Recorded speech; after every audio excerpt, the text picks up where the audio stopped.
So our next panel is led by Kathy Khommarath, who's been an amazing partner and friend of mine, working at the National Lawyers Guild in LA. And their panel is going to be on virtual justice, meeting cross-border legal needs during a pandemic, lessons learned, and what comes next. And Kath, I'll let you kick it off and then have all the other panelists introduce themselves as well. Hi, everyone. Sorry, my child is speaking to me right now. Hold on, sweetie. Thank you for having us. My name is Kat. Please call me Kat. Nobody except my family called me Kathy. Thank you, everyone, all the attendees here for joining us for our panel. Thank you to the conference organizers for inviting all the panelists to speak. You know, as you all know and likely have experienced, and what this whole conference is about, you know, yeah, the COVID-19 pandemic has really forced immigration legal clinics everywhere to provide legal services to clients remotely. You know, this is about, you know, sharing best practices and using and sharing technology to serve those clients as best as we can. So this panel in particular will present a few examples of what that has looked like in providing services to our neighbors in Tijuana, specifically asylum seekers from Central America. So our panelists today include Amélie. Thank you for joining us on what seems like your millionth panel for the day. As you all know, Amélie is one of the co-founders of Formally. Daniel Huang, an immigration attorney with Haven Law Group and the founder of the NLGLA Virtual Immigration Clinic. We have Julia Vázquez, a clinical professor at Southwestern Law School and formerly part of the leadership team of the NLGLA Virtual Immigration Law Clinic. We have Margaret Cargioli, managing attorney of the Cross-Border Initiative Project at Immigrant Defenders Law Center, and Casey Myers, founder and executive director of One Digital World. To all the attendees, if you have any questions for our panelists, please ask them in the chat box. One of the conference staff folks will collect all of that. But we have a really tight agenda today, as I'm sure it's been for every panel. So we might not be able to answer many questions like during the presentation. If we have time, great. But if not, our panelists will try to send our answers to attendees after today's panel. So to start, Daniel, can you give us a bit of history and context about the NLGLA immigration or virtual immigration clinic? Sure. I've been going to the border since 2014. Initially, I was appointed by the LA County Bar to be the bar's liaison to the southern border, simply because many of our members have cases from the border, but they're actually unrelated to deportation. Many of those cases are TN visas and E2s, especially renewals for third country nationals. And since then, I've hosted 3 binational conferences with COLEF, College of the Northern Frontiers in Tijuana. And through my binational conferences, I started learning about the humanitarian situation along the border, especially the refugee crisis and the different caravans that were coming, and the Haitian surge, the surge with the unaccompanied minors. One thing led to another. I started organizing tours in 2019 to visit the refugee camps near the border with the help of COLEF, AILA, and LACPA. And through the tours, I gradually got involved with the NLG's Border Task Force, and we started talking to different groups with Bobby and some volunteers from Claremont Colleges and also California Association for Bilingual Education to offer remote legal assistance to the migrants at the border, simply because it was almost impossible to bring in like a whole group of volunteers across the border. It was very difficult to do that. And to do that regularly on a monthly basis was almost impossible. So we started doing this remote legal assistance, but at a physical location here in the United States. And then on the other side of the border, we would have the Border Church coordinate, or the Borderline Crisis Center coordinate the migrants on the other side of the border. But both locations were physical. And then when the pandemic hit, everything had to stop because we were no longer to get together in groups on either side of the border, but especially on the US side, because it was just not allowed. And the Claremont College, where we were holding these clinics, they were shut down basically. So I didn't know what to do, and I was posting messages online, and finally I connected with Casey Miller, a volunteer with A Otro Lado. She connected me to Amelie, and then Amelie connected me to Casey Myers, and I connected with Margaret Cargioli, and then we started doing Know Your Rights. And then this idea started forming. We could do everything remotely, and we don't even need to get together, in some library. We could just do everything remotely from people's homes. And that's, when I started talking to more and more people, and this idea was literally being hatched. But we lacked the team, and I just, it was just ideas, and Margaret was trying very hard. Her team had held several Know Your Rights, and it got people very excited. But it wasn't until, I think it was July or August, when Julia and Kath decided to come into the program, and Julia generously offered to incorporate this program into her law school classes, and we were able to get law students to get involved, and also they recruited Haley, who's an NLG member, Haley Pollock, and and Kath, and so all these people worked together to develop the training manual and started coordinating, and we still have this database of migrants and volunteers. So it was just really a group effort, and I have to thank all the angels that shared the vision with me, and to make it happen, and it's still happening. Awesome. Thank you so much, Daniel. We really do appreciate that you kickstarted this program so that we could, provide services. Julia, can you give an overview of the pilot project that you and your team actually drafted? It would be great if you could include best practices about the various guides that you created, creating the volunteer recruitment and the management systems for the VIC, especially since all of it was remote. And I believe you have some slides for us, so go ahead and get started. Will do. Okay, so like all good law professors, I have slides for everyone. So thank you for that. Thumbs up if you can all see this. You can see it. Yeah, wonderful. So I'm going to briefly go over our context. Thank you so much, Daniel, for setting that up. For me, it was really important to create an institutional connection for Southwestern Law School, because I really wanted to leverage all of the resources that Southwestern or any law school could bring to a project like this. So I wore two hats. I wore the hat of a National Lawyers Guild board member, but also the hat of a Southwestern Law School professor, and really three hats as someone who's deeply connected to the immigrant community. I come from a family of immigrants. There was a personal impetus for this. I love this analysis to show the context. This was published by Human Rights Watch, and it was basically their designation of the migrant protection protocols. They gave them an F. I would have given them an F-. We were coming into this context. Suddenly, the Trump administration made these huge illegal, in many legal scholars and practitioners' opinions, protocols which forced people to remain in Mexico while they were seeking asylum.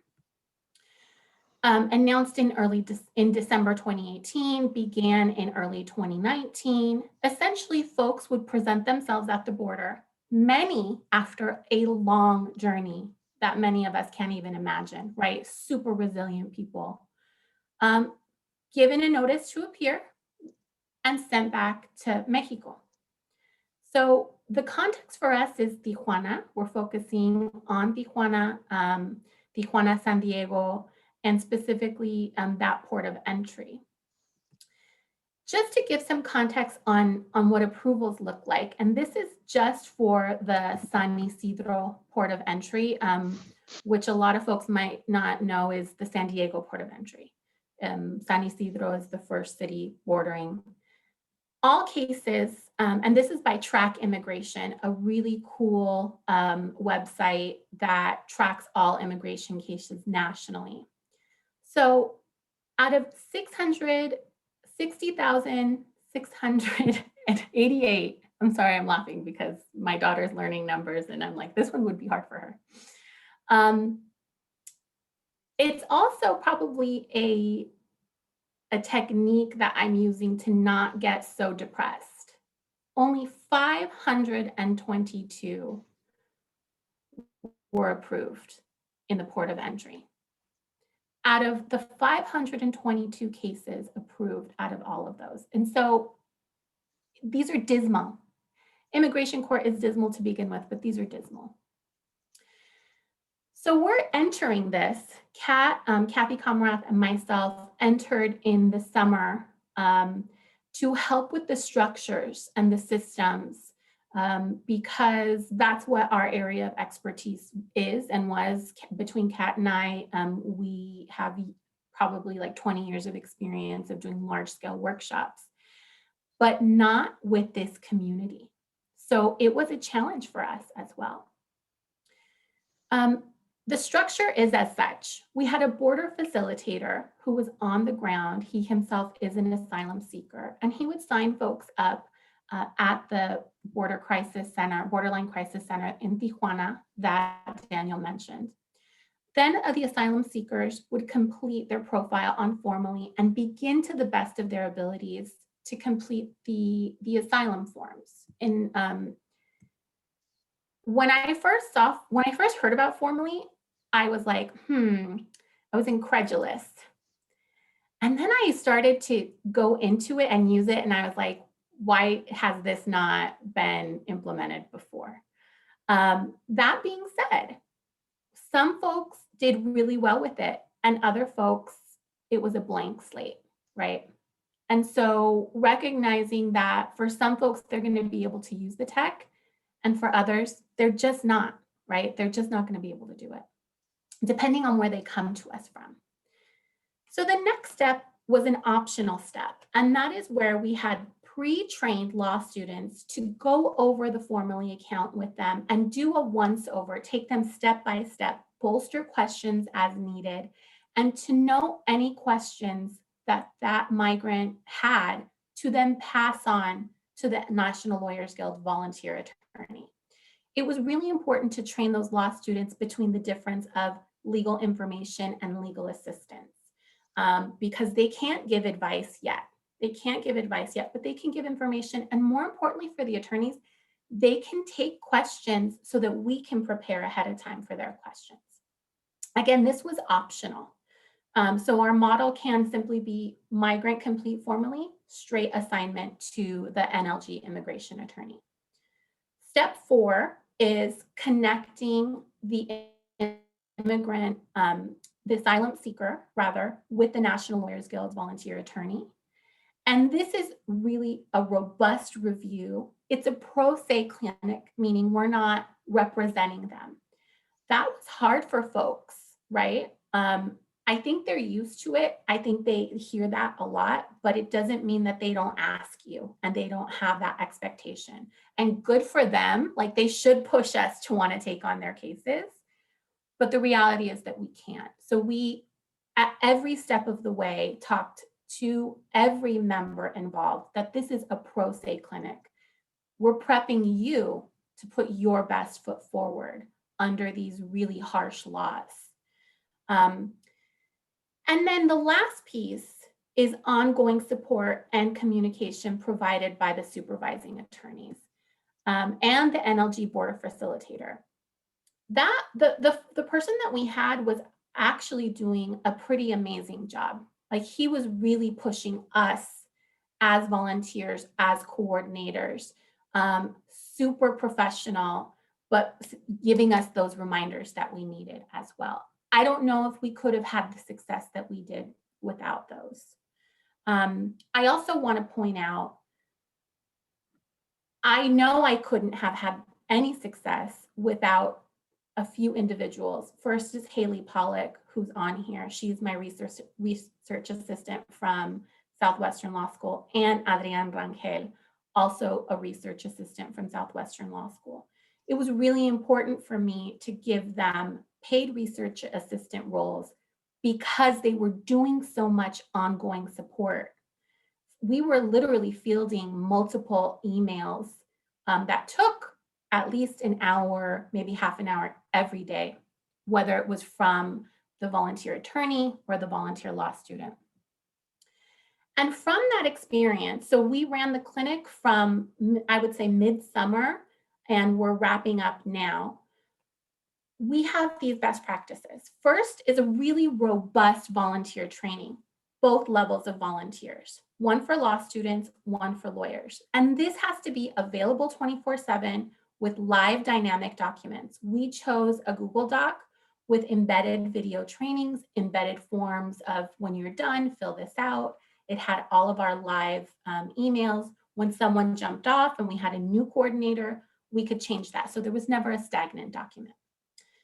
Second was prepping really deeply and meaningfully for folks who were experiencing trauma and had experienced trauma. Law schools don't do this well.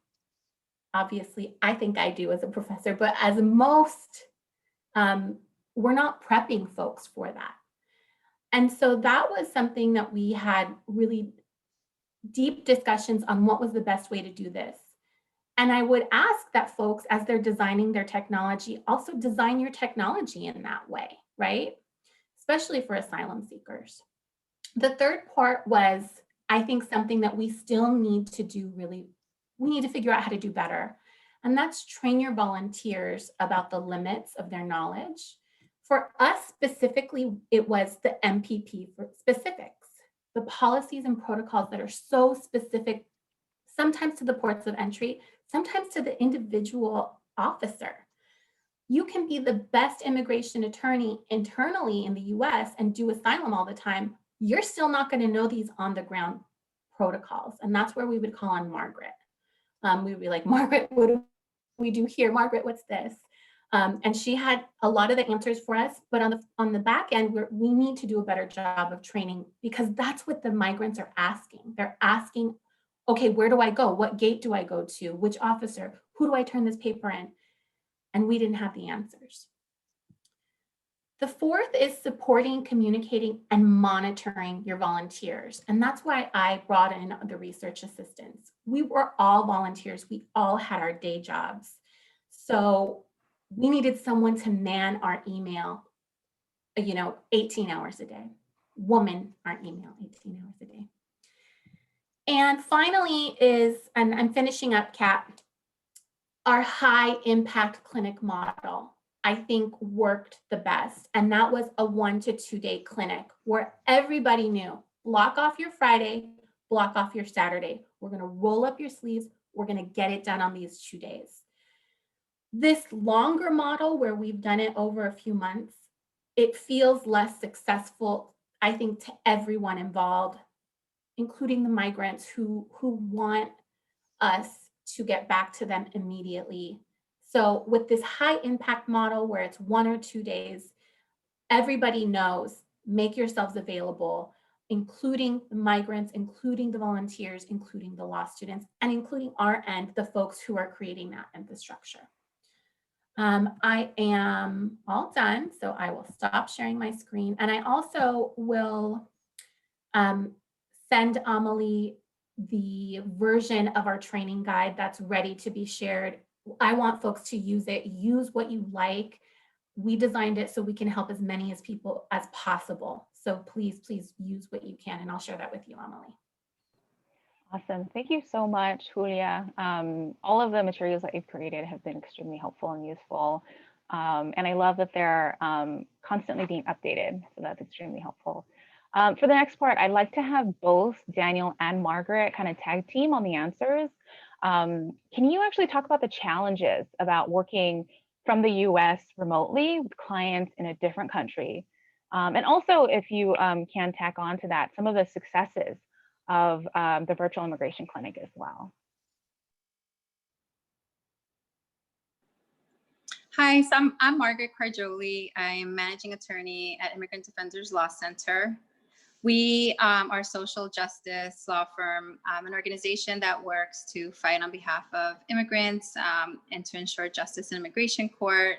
Just to give you a little bit of background on our organization, We started the Cross-Border Initiative Project about 2 years ago, and we made sure to jump right in and assist with migrant protection protocols cases. We took full representation cases to make sure that Remain in Mexico program respondents would not be alone in immigration court. From the very inception of the Remain in Mexico program, it was very challenging to be able to provide legal services to people remotely.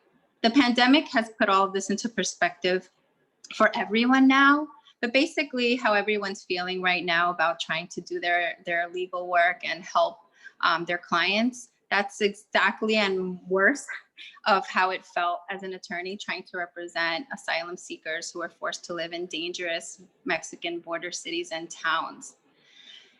So with regard to some of the challenges with doing cross-border work or working with people in Mexico generally, I would say, of course, the thing that we have to keep in mind is that the people that are seeking asylum and were forced to go back to Mexico, either on the metering list or under the Remain in Mexico program, we're not given adequate resources. So we're talking about people who maybe are homeless, are living in very overcrowded and dilapidated shelters, or living in a house with 3 other families because they can't afford to have their own space. So one of the main challenges is just understanding that, when you're trying to do virtual Know Your Rights presentations or virtual one-on-one intakes, you maybe find yourself with difficult challenges that you never thought prior, right? Maybe your client doesn't have any privacy to speak with you, and you're not going to be able to get all the information that you need as soon as you would have liked, as if a client had come to your office. Another challenge may be quite literally service, right? One of the main challenges that we had with this project and other project, I've done other virtual KYRs, is making sure that we have the right technology available to the people that we're seeking to help, right? Trying to connect with shelters and seeing if we can get shelters to have the technology that they need. So quite frankly, some of the challenges that come about with these type of virtual clinics are things that maybe we never even thought of prior, because we're coming from a U.S. perspective, and we're coming from maybe not even knowing what on the ground looked like. And I was glad that I was able to relay that, and Daniel was able to share that in this group, because we have been on the ground. And Daniel, would you like to talk about some other challenges? Sure. And then we can talk about some successes. Sure. So, one of the fundamental problems we had was the fact that almost nobody was able to remember their username and password. Something that we think it would be, very fundamental and easy for people to do. But then I realized after talking to these people, most people are making, $50 a week, if that, or even less. So they're just trying to survive to get food on the table, literally. So username and passwords really is not a top priority for them when they're worried about, the next meal on the table, right? And that's something that I failed to appreciate, because I just didn't understand the difficulties they were having. Another problem we had was communications. There was a lack of transparency, especially a lack of communication between the NLG and the shelters directly. We were working with the Borderline Crisis Center, but I think in this case, the partners in Tijuana, they were doing all of the coordination and communications on behalf of the NLG, but that caused a problem because we really did not have enough communications with the shelters where these computer labs were housed, and also there was not enough communication directly between the volunteers or the U.S. side and the migrants. So I think that could be improved. And we actually invited Daniel Ruiz, who is on the line. Daniel, if you feel like chiming in, feel free to jump in anytime. But Daniel is the founder of the Borderline Crisis Center, and who is our partner in Tijuana. So, Communication and transparency, I think, was one of the problems we all faced. Another issue was transportation. Many of these migrants live like 10, 13 miles away, and it's just dangerous for them to either walk or even take a taxi or a little microbus to the places where these computer labs were situated. It's just not safe to travel through those neighborhoods. Printing was an issue as well, because the printers were only available in these places called as casetas or phone booths or Office Depot or Costco. So it's very expensive. Again, for somebody who's making $50 a week, that's barely enough to put food on the table to have to go somewhere and print their asylum application. It was just not a realistic option for them. Finally, I wanted to talk about legal insurance. That was another problem. Labor law disputes. I think we needed definitely more legal support to understand the legal ramifications of doing this type of work in Mexico.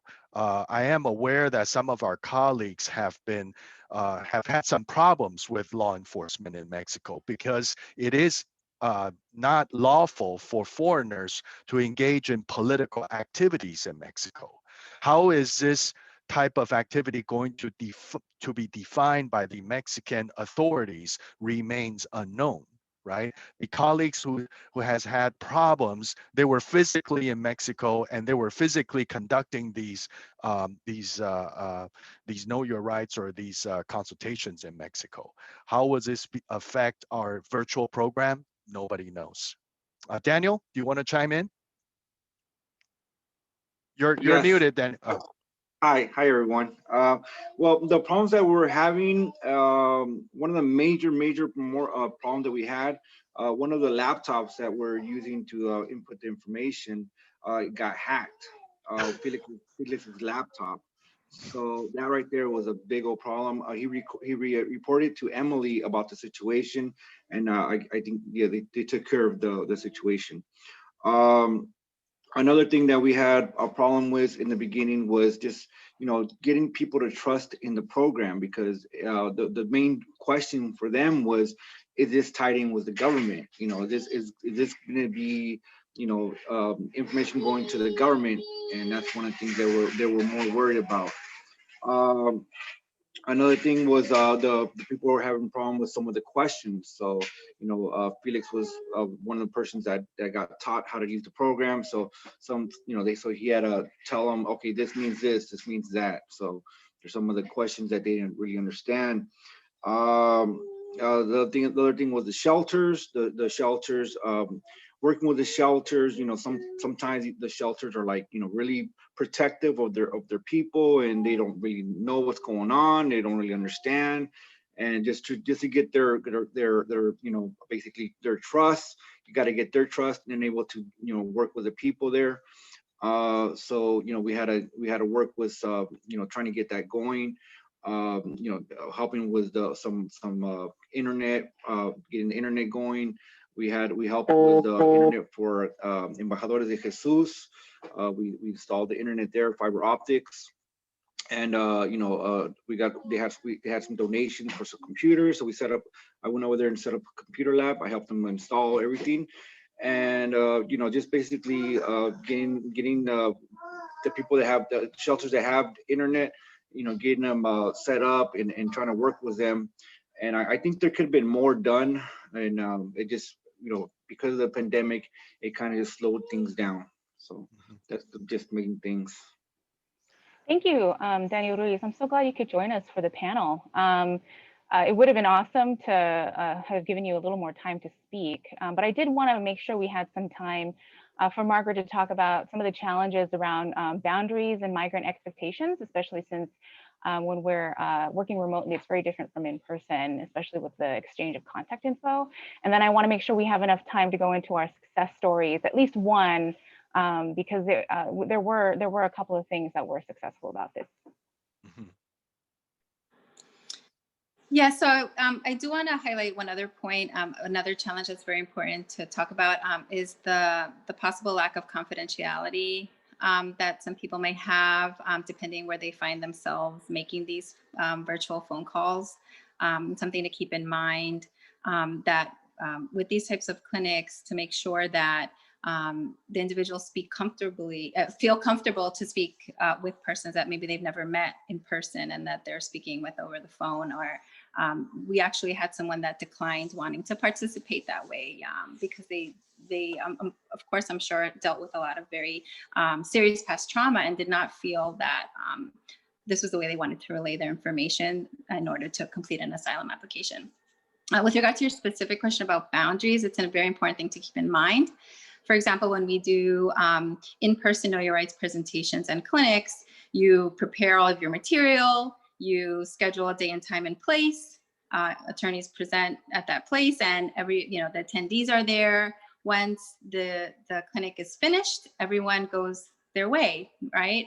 You, of course, sometimes offer to answer follow-up questions, possibly for people with very serious issues or cases. However, with a virtual clinic, you've now shared your information, your contact information already with the individual that you're speaking with.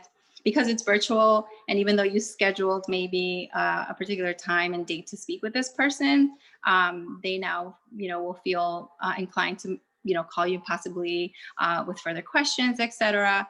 And so it's very important to set those boundaries up front and remind the individuals that you're helping through the clinic that you're not their attorney. You will not be continuing to offer them advice in the future, that you're not going to be presenting with them at immigration court. Of course, we always want to help, and we do try to help and to place cases, etc.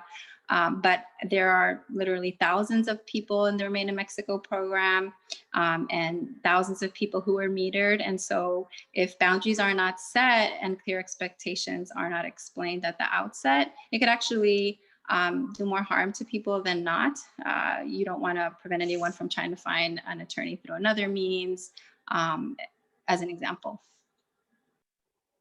Thank you. I do know that the boundaries issues has been an issue, especially since some of our law student volunteers have been getting calls from the migrants themselves. And so we're having to make sure that the law student also feels empowered to set those boundaries and then make sure to follow up directly with us, right? So, that has been something that's been ongoing. And then can we hear, I know we're a little over in this section, but can we hear at least one success story from this program? I could give an example. We've had we actually had a woman with a high profile case. So I was able to convince a law professor, a retired law professor, to take on the case. And that case was handled by the UN, and they totally screwed that up. It involves a government actor. So I consider that as a success story. This was a case through the migrant virtual immigration program. We were able to connect this person with volunteers who can represent her to take the case full on. And I think also Amélie had connected one person with a nonprofit. So I know there were at least 2 or 3 of these cases where people were able to find full representation through this virtual immigration program out of, that's a high percentage considering we've only done like 20, 25 cases. So I think that, right there, that's a huge success. I think that there are many successes. Quite frankly, thousands of people in the Remain in Mexico program felt alone. They felt bewildered. And the fact that they had professionals reach out to them and to be able to answer their pressing questions and to help them understand what exactly was going on, when to expect some kind of answers from the government, and just to lend an ear and provide support on that level alone is huge. I think that without a doubt, we helped to make people feel important and heard, and that we, through lending the minimal support that we were able to provide, continue to give people hope. And I do think that it was a success in that we've now tried out a model that can hopefully continue to help thousands more. We also we're able to kind of be ears on the ground, like information that we gather through these clinics will help serve to let, the administration and attorneys know what is actually happening with people there. We were able to lend a voice to being witness about what is actually happening to the thousands in Mexico. So I think all of those are our successes. Awesome. Yeah, I still remember a lot of these challenges, but I did want to make sure we made time for the success stories because that's what's going to motivate us to continue this work. Amélie, I know you're on a bunch of panels for this conference, so thank you for sitting on ours. I thought it would be really important for you to be here since you actually worked really closely with us. And actually, we used formally for the clinic itself. It's our primary method of providing the service. So would you actually mind talking about what it was like to work in collaboration with us? And in particular, talk about what some of Formali's challenges were and how did Formally change and grow while you were actually working with us? Yeah, I mean, it was an adventure, right? And I think like Casey and I, like Casey Myers, who's also on this panel, have talked a lot about the challenges of actually building physical infrastructure in shelters in Mexico. I think Formally hadn't worked like that, right? Like we haven't worked in shelters before. We had worked with organizations like El Otro Lado, right? That already has sort of a system in place of how they work with clients, right? So that was a little bit easier for us. And with the NLG project, we were taking it one step further, right? So we were really trying to see, can we reach people where they are? Can we get them assistance, right? In those spaces that really weren't easy to reach or reachable at all prior to that, right? And I think some things that were particularly encouraging for me was, when Margaret and Daniel and Julia and I met, and you too, Kat, right? And we were like, wow, like we were able to get applications ready, or when we saw that a client had completely filled out their application prior to meeting with the attorney, which was the case with the client that I eventually got represented, right? Which is really, really rare. So I think reframing and seeing Formali's new use cases almost as a tool for an attorney to see where's my client at and where can I add value. That was really exciting to me, because I knew with that client, oh, your application is pretty much ready to go. What you need me to do is call every single organization in San Diego and make sure that I can get you somebody to represent you in court, right? And that's where I was able to focus my energy. In terms of challenges, I mean, yeah, Daniel mentioned password challenges, and that's a trade-off we have to work with all the time, right? Not allowing clients to change their password has some added security benefits, but it's also clearly not feasible all the time, right? So that's why we gave that permission at the attorney level, again, trying to mitigate some of the risk while still providing some of the benefits of actually allowing clients to take charge. And then I was surprised how many clients were actually able to do it, right? And I think we figured out that clients actually were able to get a hang of it, right? Like the Margarets and the shelters, like Felix did an awesome job, like showing them how it works. And I think it'll be smoother in the future. I think we also did realize, and that's partially what inspired this conference, that we need to provide a little bit of a blueprint of how to run a virtual clinic, right? Like just saying, here's the software to do it isn't enough. Like we need to provide some additional value. We need to provide experience, like teach about cybersecurity and password management and accessibility and like language justice. All of that needs to be part of it. And I think that just points to the fact that we need to have these happy collaborations that include physical infrastructure, like the labs that Casey's building, digital infrastructure like the Formally software, and then also informational infrastructure like Julia has been making about guides and training volunteers and making sure that we can come together. So I think that's sort of in a nutshell what it's been like. It's been a lot of learning, but this is a new model, right? Usually we provide the software to an organization and they figure it out. Here I was much more involved, but it was really really cool. And I really enjoyed this process overall. And it was really inspiring to see how many people we were able to help on those intensive days. Awesome. Thank you so much, Amélie, for your answers and for your partnership in the program. I think we probably wouldn't have been able to get as far as we did without having your technology there to really streamline things, right? I think we would have still been working through PDFs and figuring out ways to communicate securely. So thank you so much. what I did want to do is, in addition to the work with the VIC, the Immigrant Defenders actually, does, other work as part of their cross-border initiative. So I know this is a strange transition, but I also wanted to see if Margaret could talk about the work that your program has done, either both with the VIC that we haven't talked about, for example, the Know Your Rights presentations, and other work that you haven't done, or haven't talked about, or haven't done with us. I actually think it's a good transition because at one point that I want to pick up on what you just said. I mean, the help that Amélie provided was vital. I can speak about having done the Know Your Rights presentations and clinics prior to having worked with Amélie, and it is quite difficult and challenging to do this work virtually and trying to have clients complete their I-589 and use WhatsApp to send you a picture of it, or they don't have access to a scanner, etc. And formally, filled a huge gap. I can talk to you a little bit about some of the other work that we've done with regard to the Remain Mexico program. We have also done some Know Your Rights presentations virtually by connecting with shelters in Tijuana. We've also connected with nonprofit organizations in Mexicali.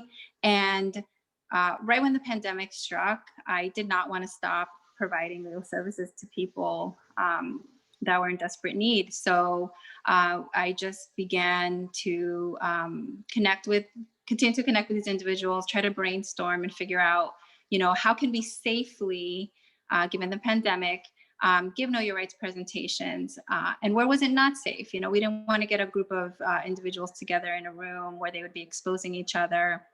So we kind of remodeled our Know Your Rights sometimes, and in some instances with some shelters have to do basically kind of just like one-on-one consults and intakes, kind of like a mini KYR in those circumstances. And we also had to rethink asylum clinics, considering some of the restraints that we mentioned earlier. For example, trying to set those boundaries and understanding that, especially during the pandemic, not only the pandemic, but in the time when immigration law is constantly changing, we found ourselves having to sometimes postpone Know Your Rights presentations because there was a very important announcement that morning or the day prior, and we had to make sure to update our information and to give proper legal advice. I think that with regard to the work that Immigrant Defenders Law Center has done during the pandemic, and the job that we did as a group, just exemplifies that, just because of a pandemic doesn't mean that social justice stops. I've been saying, that social distancing does not mean an end to social justice. We have to always try to think out of the box and respond accordingly, which not only is what we've been doing with regard to asylum clinics and Know Your Rights presentations, but also just thinking outside of the box throughout the last few years with these challenging policies and administrations, and remembering to think of ways to challenge it and move things forward in a more just way. Awesome. Thank you, Margaret, for talking a little bit about the other types of remote work that you've done during the pandemic. Last, certainly not least, we're lucky to have Casey Myers here to talk about One Digital World and all of the amazing work that your organization has already done in Europe and how you're implementing your program actually in Tijuana. You've already set up a computer lab. But yeah, so let us know, about your program and how it actually will help to bolster the work that we're already doing. Absolutely. Thank you so much for having me here. Thank you, Amélie, for inviting me. I'm excited to be a part of this and so many brilliant minds that are speaking today. So I'm the founder and executive director of One Digital World, and our mission is to connect, educate and empower asylum seekers. And we've been doing that work for a little bit. So back in 2017, I actually went as a volunteer myself over to Lesbos, Greece, which is the heart of the European refugee crisis. And that's kind of where the story starts. So the refugee camps that I was working in there, Karatepe and Moria, which is known as the largest refugee camp in the world, it completely transformed my life. And not really knowing what to expect when I first got there. You know, I have a lot of experience in management and in education, and I also know how to clean toilets and pick up trash. So I don't know what you do in a refugee camp. So getting there, really, I had an open mind to it and really learned a lot. Met the most amazing people, and something that really stuck out to me right away is that they were so thankful to be there because the journey hadn't started in the camp. For them, in fact, many thought that it was going to be ending because they'd finally reached a destination and had often been in transit for years before finally getting to the camp from wherever they had originally started from. And so the longer that I stayed, I ended up being out there for a year.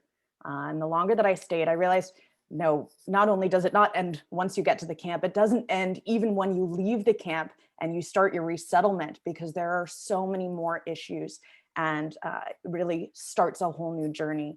And lots of people then no longer have support and end up really suffering, trying to find work, trying to build community and relationships in a new country with a new culture where they don't speak the language, getting help, getting their children into school.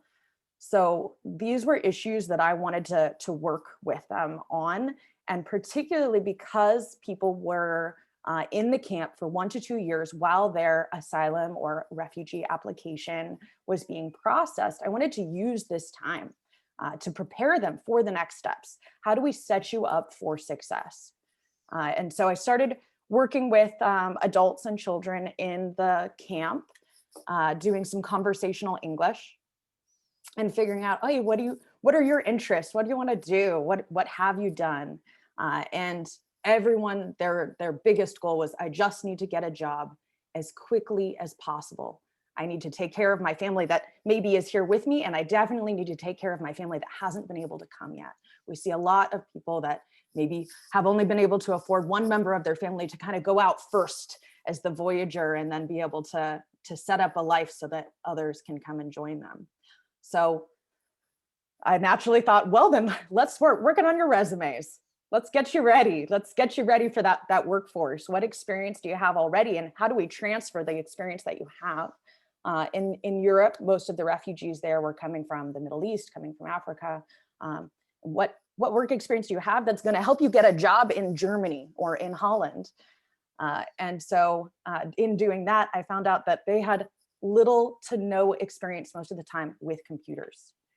So I borrowed a few laptops from other volunteers and used a hotspot on my phone.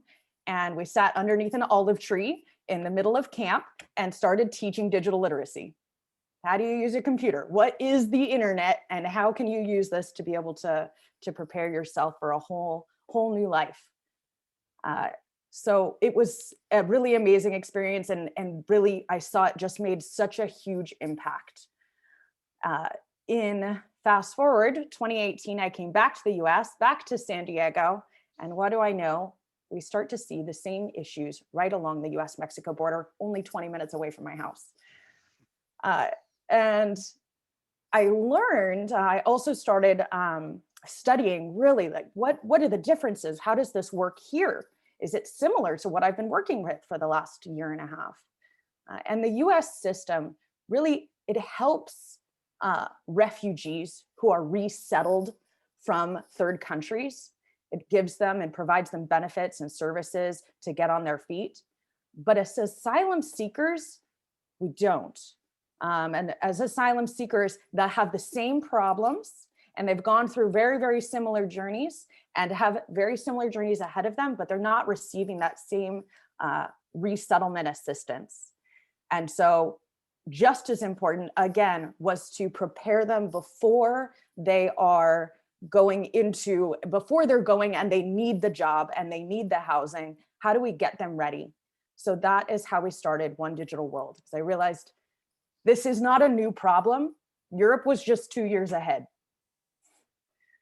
So I have founded One Digital World. We are a 501c3 nonprofit that connects refugees and asylum seekers worldwide with digital resources and education to prepare them to integrate and become self-reliant in a new country. So our methodology is to provide resources, whether that's computers or mobile phones or the internet, and then teach them how to use them in the context of resettlement. So what we noticed, and I started working with Julia Vázquez, who got to be on here a little bit, with Amélie, and started working with some of the shelters in the Tijuana area, and learned what a huge impact and an important impact it is to be able to have these legal services. And once COVID happened, already it was a pretty digital world, and now we've gone from 90% to 100% with the pandemic and everything being on lockdown. So I know today we've heard some really amazing stories about some successes. We also heard some challenges from Amélie and from Margaret and from Daniel. And I wanted to say also, you know, how we could address those. Some of those things that I heard were, how do we get them access to the right technology when they're in Mexico? How do we get them so that they know usernames and passwords, things that, you know, we hadn't thought about. And I had the same experience when I was in Europe. Oh, this is an issue. Lack of communication, access to printing. So One Digital World, what we do is we partner with refugee camps and shelters to set up computer labs on site, providing whatever extra materials and equipment that they need. And then we also provide digital literacy education, how to use computers, how to use the internet, English as a second language, and we facilitate through partners virtual access to additional resources. Because we are providing that on-site support, we're also able to have someone that is there that's building the relationships with people in the shelter, and to be able to kind of facilitate these resources and help really be a middleman, because it completely aligns with what we want. We want to be preparing people for this next step. So we provide the technology access inside the shelters. We're doing that on-site facilitation. My background is in education and psychology, so we do work with trauma-informed care practices, which are so important when working with this population. And in our digital literacy curriculum, we've actually been able to provide specific context teaching how to create and how and why to remember or store passwords that aren't going to be easily hacked, because we're already more at risk. So we do teach that in our curriculum. We're also working with how to use the cloud. So when I was in Europe and working with many students that were constantly moving, you know, you're a migrant, you're in transition quite a bit. So it's really easy for things to get lost, things to get stolen. And so we had been uploading their documents onto a cloud, whatever documents that they still have, marriage certificates, diplomas, their different IDs and things like that. One of the things that I love about Formally, and I love about this program, is that actually can provide this safe, encrypted place to do that, because it is so important, not only for legal services, but because they work on a more holistic view, but emotionally, when you've left everything behind, but you still have your marriage certificate, you still have your licenses. There's so much emotional pride with that also. So it's twofold, and it's so important. So I absolutely love that we're able to provide that when we work together. I think that there's also, because we are providing on-site, we do have access. We have access to printers. We're able to make sure that we've got the materials on site, and we're able to also sidebar and make sure that we're building the relationship to provide the best service, the safety, and to make people feel comfortable. because none of this works if people aren't feeling comfortable. So I think I've said a lot. I think what you guys are doing amazing, and I'm very excited to be a part of it. I really look forward to doing more work together and continuing to change lives. Awesome. Thank you so much for sharing all of that, Casey. I really hope that any future iteration of this work really does involve your program, because it would have solved so many issues that we did have. So we have about 1 minute left. Do the panelists have any other final last-minute comments that they really have to make before we end today? I think really big picture, taking a step away from this project, one of the huge successes was that we had this deep collaboration of legal experts and technology experts, and we were communicating in real time, and we were meeting regularly. Because I don't know the tech, but I know that it can exist. Like, I know enough that I can make the suggestions. And when we made that suggestion to Amélie, and she was like, oh yeah, I can do that. Give me a couple days. And then we saw it on Formally. I was like, mind blown, right? Because it was this symbiotic relationship, all focused on how can we make it easier for the asylum seeker with the bigger social justice framework. So to me, that was a huge takeaway as well. Instruction.